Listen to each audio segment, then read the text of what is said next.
I installed this mini split system in my 60 by 40 Barndo. I did that for 3 very specific reasons. If you're thinking about a Barndo and you're not sure if a mini split is going to be a good solution for you, I think this video is going to be extremely helpful. Be sure to watch all the way through. Hi, my name is Brandon. If this is your first time here, welcome. If you're coming back again, welcome back. Good to see you. I'm currently building a 60 by 40 Barndo out in northern Idaho, and I don't have any experience doing this, so I've been documenting it. And hopefully some of the lessons that I've learned will also help you. Today we're talking about HVAC systems. There's 3 major reasons why I chose to build my house with a mini split system. Let's get into the first. So the first thing is efficiency. If you take a look at how big our building is, the front half is a shop, the back half is a house. We finished the bottom floor, and we wanted something that was going to be really efficient. So when I got and started doing all the research with mini splits, I found that they were, number one, ultra efficient, especially compared to traditional HVAC systems. And number 2, they were super cost effective. Initially, when we were building our shop, I thought I was going to be putting in a pellet stove downstairs that's still plumbed out down there that we could put it in if we ever wanted to.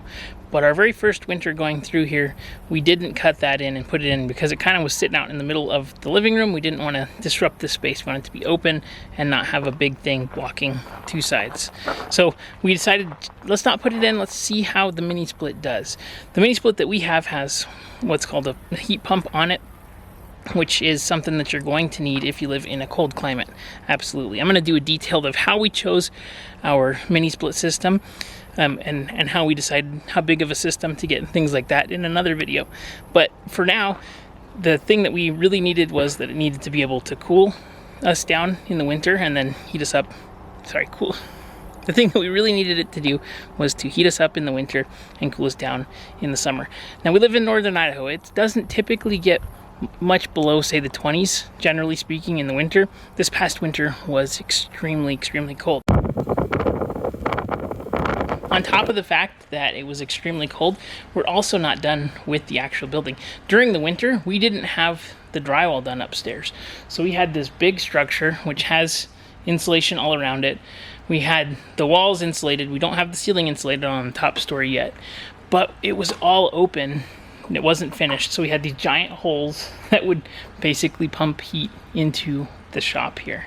Now, I'm super glad that the shop is in fact insulated, but we weren't sure if this was actually going to be able to handle it. And so it was a great test to see how it did. Now, downstairs we have our largest mini split unit. So the system that we have has a main mini split unit and then 3 units in each one of the bedrooms. Here's what those look like. And surprisingly, the downstairs unit was able to keep the house warm enough during the winter. And we only had to run the heat downstairs and it would heat up the entire space really nicely. I was actually surprised how well it did. I was planning that we would probably have to continue to install that pellet stove at some point because it wouldn't be efficient enough. Now, we still have our pellet stove that we installed. It's actually sitting over here. I'm going to be installing the pellet stove this winter and this fall so that we can heat this area. Now, the way that we have insulated our building is we have our building, which again we're going to finish. We're going to put drywall and more 3/4 inch plywood for sound and noise reduction in the shop. But we have it so that it's a big show. This is all insulated inside, so we have an air bubble in between the outside of the building and our shop, which is really efficient. This is 6-inch insulation on the outside of the building and then 2-inch insulation, so it's R19. These are 2x4 walls here, and then we have a gap in between. So when we do end up installing the pellet stove here in the shop, it's going to be really, I think, beneficial because it'll be able to heat this space really well and basically heat up the air that's in between the house. So the thing about mini split systems is that they're incredibly efficient. If you wanted to buy, from what I understand, if you wanted to buy a system with the same amount of ability to create cold air and things, it costs a lot more for a traditional HVAC system. Now, I'm sure that there's benefits to a traditional HVAC system, but I honestly don't know what they are. It's because alongside of it being super energy efficient and efficient in general, it's also the second reason why I bought the mini split system. And that is, it's extremely easy to install. Now, when I bought this system, it did not come pre-charged, and I didn't know that it wouldn't come pre-charged. There's a lot of systems out there that do come pre-charged. I'll tell you what that means in just a second. But installing this was super, super simple. Basically, you have your mini split unit, you have your condenser outside, and then you have a line that is a 14 wire that goes from this to the condenser and transformer down there. Not a transformer, but disconnect rather. And then you have it's called a whip, which is just I think it's an 1/8 and a 1/2 inch line, condensation lines that are wrapped in insulation, and it's a solid shoot straight run. So each one of these just had a wire and a condensation line, and they already had flared fittings and flared endings, and you basically just installed these up and run the lines down, and that's all you had to do. So it wasn't complicated or difficult to install. Now, when I say that the unit wasn't pre-charged, it didn't have any refrigerant inside of it. Now, there's a lot of systems like Mr. Cool that come pre-charged. You don't have to have an HVAC person come out and charge it. I didn't realize that, and I think that's something that's important to note.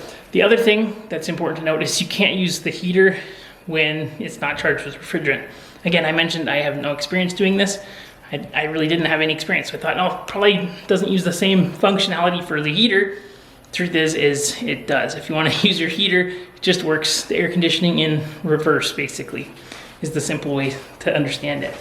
So we did have to end up getting it charged with refrigerant, but I did everything else. And so that was the only thing. I don't have vacuum kits and pressure kits and stuff like that to do that. So overall though, very, very simple to install. And right now you'll see it says P6 up here. It's because the pressure switch is actually broken on it. The manufacturer that we bought it from, which is called Alpine Air, sent out a replacement pressure switch, but this is something that I don't have the ability to do because you have to capture the refrigerant and then put the new pressure switch in and then repressurize the system with the refrigerant. So just as a little caveat there, this system was really easy to install. There were some things that I couldn't do that I didn't know about going into it, but versus a standard HVAC system, I think it's a lot easier to install, just personally, based on the research that I did. Now, the last reason that I decided to go with the mini split system was because of cost. Super, super affordable, especially for the efficiency of the system that I was able to get. I think for this 4-zone system, so we have 4 units, each have heat and cold. We put them in each one of the bedrooms and then in the living room downstairs so we can hopefully cool the whole area. This was about $4,200 delivered. So we've had this system for about a year. We used it constantly during the winter time. This pressure switch system just recently came up. I was actually concerned because this P6 error means that there could be a refrigerant leak. But down at the condenser unit, we had the HVAC guy come out. It's just a pressure switch problem. So that's why it's not turning on. The system is holding pressure. There's no leaks. I was worried because we're gonna have to open something up and find a leak. But this system is super, super affordable. So for the efficiency, the ease of installation, and the price, I don't think you can beat it. Now, I'm sure there's HVAC professionals who are gonna have their own opinions about these systems. I know they're relatively new, so we don't necessarily know what all the long-term problems are with them. But I think that the pros definitely outweighed the cons for me. The only thing that I would have probably changed up now knowing what I know, is I probably would have added a wood-burning furnace on the outside. I don't necessarily like the smoky smell that comes with wood-burning stoves, and so having a wood-burning furnace system outside would have been great, especially for winters when power goes out. You want to keep your house heated. At some point, we're going to be adding a wood-burning stove just for that reason. Either going to get solar, because all of these systems are dependent upon electricity, including the pellet stove, which is kind of interesting. So we're going to either get solar or a wood-burning furnace system, or probably both at some point, because the power does go out, 4 or 5 times during the winter. It just happens. So would I recommend a mini split system for your Barndo? Absolutely.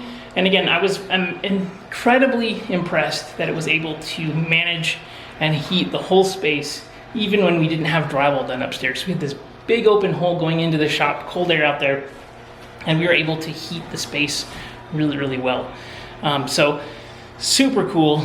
I have to say that I'm a big fan of the mini split system, and I'm thankful that I went this route, especially because I was able to do it on my own, which is, again, the goal of building this house. Now, if you're interested in building homes, a barndo, or homesteading, be sure to follow along, subscribe.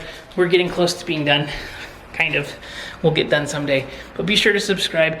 Leave any comments if you have any questions in particular, especially about mini split systems. Happy to answer questions, and I'll see you on the next video. Have a great day, everybody.